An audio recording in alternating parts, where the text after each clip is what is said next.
Tarehe 21 mwezi huu, mgombea wetu wa Chama cha Mapinduzi kwa nafasi ya urais, mwenyekiti wetu wa Chama cha Mapinduzi Taifa Dr. Samia Suluhu Hassan atawasili kwenye mkoa wa Dar es Salaam.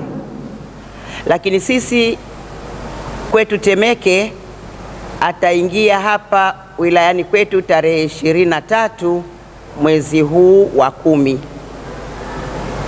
Nikiwa mwenyekiti wa Chama cha Mapinduzi wilaya ya Temeke, nichukue nafasi hii kuwakaribisha wanatemeke wote wanaoishi hapa Temeke na walio nje ya Temeke, kwamba tarehe 23 ni fursa kubwa na muhimu kuja Temeke kukutana na kuonana na rais wetu, mgombea wetu kipenzi, kwa ajili ya kuja kusikiliza sera za Chama cha Mapinduzi.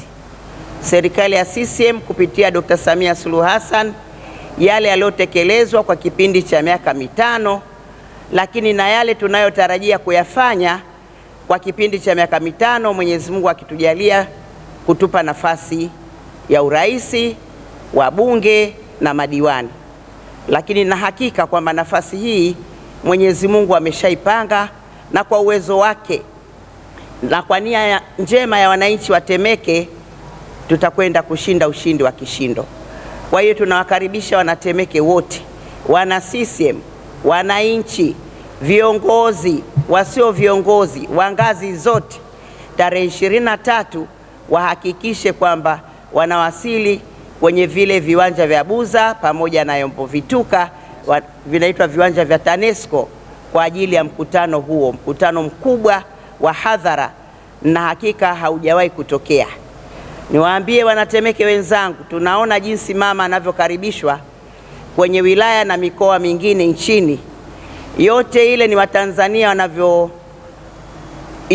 serikali ya CCM mazuri mengi yaliyofanywa chini ya uongozi wa Dr. Samia Suluhu Hassan, na sisi tuje tuwaunge mkono Watanzania wote kwa kujitokeza kwa wingi siku hiyo kuja kumlaki mama yetu, lakini kuja kusikiliza sera njema na imara za Chama cha Mapinduzi.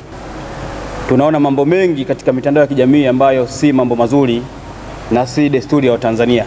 Watu kuhamasisha vurugu, watu kuhamasisha watu wasiende kupiga kura, lakini sisi tunataka kuwaambia Watanzania hayo mambo tuyapuuze.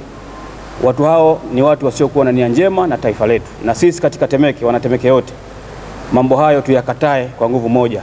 Niwaombe itakapofika tarehe 29 tujitokeze kwa wingi kwenda kupiga kura bila kuwa na wasiwasi wote, kwa sababu sisi Watanzania hatuna desturi ya kuchafua amani ya nchi yetu. Amani ya Tanzania ndio tunu ya taifa letu, na sote kwa kauli moja, kwa mshikamano wetu, tuhakikishe tunu hiyo hatuwezi kuipoteza.